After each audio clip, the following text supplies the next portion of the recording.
दोस्तों नमस्कार।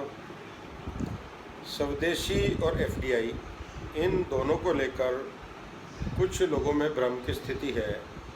जैसे कि मैं फेसबुक पर कमेंट्स पढ़ता हूँ तो लोग थोड़ा कंफ्यूज हैं कि एक तरफ तो सरकार स्वदेशी की बात करती है कि स्वदेशी अपनाइए और दूसरी तरफ एफडीआई को बढ़ावा दे रही है। तो वीडियो मैंने इसीलिए बनाया कि थोड़ा हम आसानी से समझ लें कि एफडीआई क्या है और स्वदेशी क्या है, और अगर एफडीआई को हम बढ़ा रहे हैं तो स्वदेशी पे इससे क्या फ़र्क पड़ता है।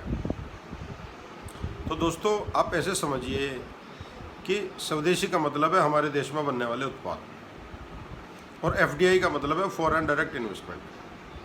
तो आप ऐसे समझिए कि जैसे एक उदाहरण ले लीजिए, एक प्रोडक्ट ले लेते हैं, जैसे चॉकलेट ले लेते हैं। बढ़िया क्वालिटी की चॉकलेट हम अपने देश में विदेश से मंगाते हैं क्योंकि हमारे देश में चॉकलेट की बहुत मांग है।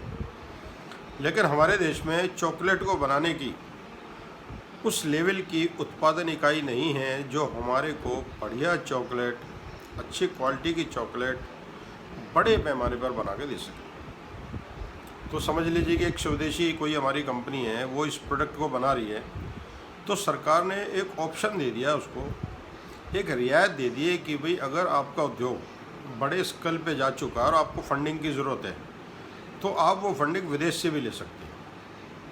ये सुविधा दी गई, ये ऑप्शन है, ये कोई कंपलसरी नहीं है कि आपको लेना ही लेना। इसको वही लेगा जिसका बिजनेस उस स्केल पर जा चुका, वही एफडीआई लेगा। अब बात यह आई कि फिर लोग कहेंगे कि भाई सब बात क्या हुई, बाहर से पैसा आया तो फिर प्रॉफिट तो बाहर गया। अब इसको समझिए ध्यान से। जब हमने बाहर से चॉकलेट ली तो चॉकलेट मान लिया 10 रुपये की, तो हमारा 10 रुपये बाहर गया। हो सकता है इम्पोर्टर 1 रुपया या 2 रुपया उस पर कमाता हूँ, तो जितने की वो चॉकलेट भारत में बिकी उसमें से सिर्फ 1 या 2 रुपया हमारे पास रहा और बाकी पैसा हमारा सब विदेश चला गया। अब इसका उल्टा कर लीजिए, जब वही प्रोडक्ट, वही चॉकलेट जब भारत में बनेगी, भले ही वो विदेशी आदमी के पैसे से बनी, उसकी फंडिंग उसमें लगी, तब आप इसको देखिए कि भारत में क्या बचा।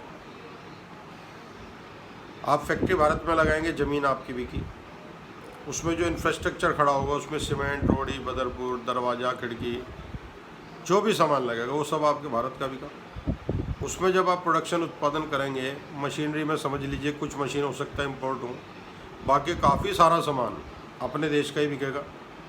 उसमें रिक्रूटमेंट होगी तो कुछ आदमी हो सकता है विदेश के उसमें काम करें, लेकिन बड़ी संख्या में हमारे देश के लोगों को रोज़गार मिलेगा। तो जब वो उत्पाद बन के तैयार होगा, तो मैं कह रहा हूँ कि वो 10 रुपये का चॉकलेट 12 रुपये का बिकता है, तो चलिए 12 रुपये में से 1-2 रुपया जो कमा उसमें से 1 रुपया वो भी ले जाएगा फॉरेन इन्वेस्टर, लेकिन 11 रुपये तो इस देश के अंदर रहा। 11 रुपये ने तो इस देश की इकोनॉमी को मजबूत करने में सहयोग दिया। तो एफडीआई से मतलब ये है कि दूसरे के पैसे से हम अपने व्यापार को बड़ा करते हैं, ये एफडीआई है। एफडीआई का मतलब ये नहीं कि हम सब बिक गए। बिजनेस हमारा है, फैक्ट्री हमारी है, वर्कर हमारे हैं, प्रोडक्ट हमारा है। सिर्फ जिस व्यक्ति ने उसमें हमें इन्वेस्ट किया, हमारे बिज़नेस को बढ़ाने के लिए अपना जो पैसा लगाया, उसके बदले में कुछ मार्जिन वो भी ले जाएगा। तो ये तो संसार का सिस्टम है। अगर कोई भी इन्वेस्टर को आप कुछ नहीं दोगे तो आपको बिज़नेस कैसे बढ़ेगा। तो एफडीआई से आपको कंफ्यूज होने की ज़रूरत नहीं। आपकी फैक्ट्री आपकी रहेगी, आपका बिज़नेस आपका रहेगा। बिज़नेस चल गया तो वो आदमी अपने इन्वेस्ट के बदले आपसे कुछ ले जाएगा, प्रॉफिट थोड़ा बहुत। पूरे 10 रुपये नहीं जाएंगे विदेश, 1 रुपया जाएगा विदेश। नो, आपके इंडिया में रहेंगे, आपके पास रहेंगे। और अगर बाई चांस हम कह रहे हैं कि वो प्रोजेक्ट उसका नहीं चल पाया, तो भी तो वो प्रॉपर्टी, वो इन्वेस्टमेंट जो सिस्टम है वो कम पैसों में आपको ही मिलेगा। तो एफडीआई से आप कंफ्यूज मत होइए। एफडीआई रक्षा क्षेत्र में भी, जैसे एक आया सवाल, रक्षा क्षेत्र में भी एफडीआई। भाई जो पुर्जे हम अपने देश की सेना को देना चाहते हैं, जो हथियार बनाकर, अगर हम उसको आयात करते हैं तो हमारा टोटल पैसा बाहर जा रहा है। और अगर हम उसको अपने देश में बनाते हैं और उसको बनाने के लिए अगर बाहर से पैसा ले लेते हैं, तो उसमें मार्जिन ही तो जाएगा, उसके पास पूरा का पूरा पैसा थोड़े जाएगा आपके पास। तो कुल मिला के स्वदेशी जो है, ये मेरे देश में मेरे निर्माण बने, मेरे को जो ज़रूरत है जिस भी चीज़ की वो मेरे देश में बने। और जहाँ पर मैं सक्षम नहीं हूँ, मुझे पैसे की ज़रूरत है, तब मैं बाहर से पैसा लेकर उस चीज़ को बनाऊँ। इसलिए आप लोगों को इसमें कन्फ्यूज नहीं होना चाहिए। आपकी जानकारी के लिए बहुत सरल तरीके से मैंने समझाया। बहुत बहुत धन्यवाद।